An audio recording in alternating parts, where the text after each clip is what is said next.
This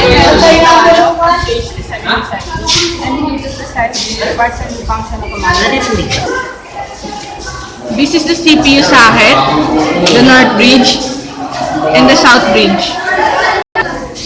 This is the memory slot, AGP, and the PCI slot. This is the power connector, the BIOS chip, the IDE, and the SATA. Expansion slot, an opening or socket on the motherboard that can hold adapter card.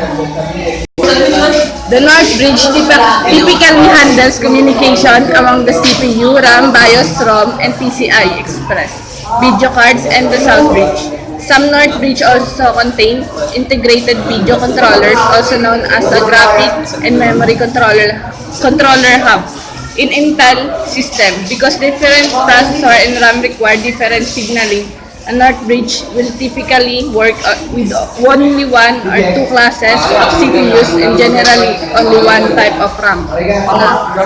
The South Bridge can usually be distinguished from the North Bridge by not being directly connected to the CPU. Rather, the North Bridge ties the South Bridge to the CPU.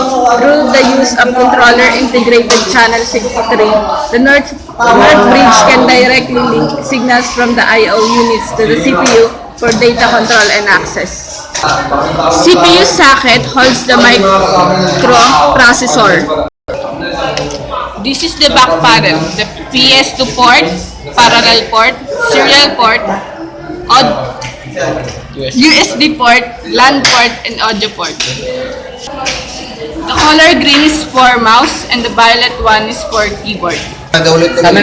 Motherboard is to allow all these components to communicate with each other. Power connectors, commonly a 20 or 24 pin connector, can use online course.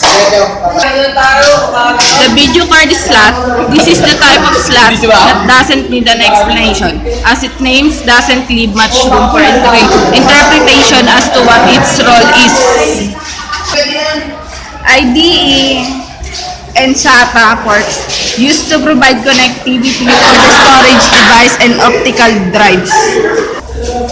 BIOS chip contains the basic code needed to take your computer through the boot process up to the point where the operating system takes over.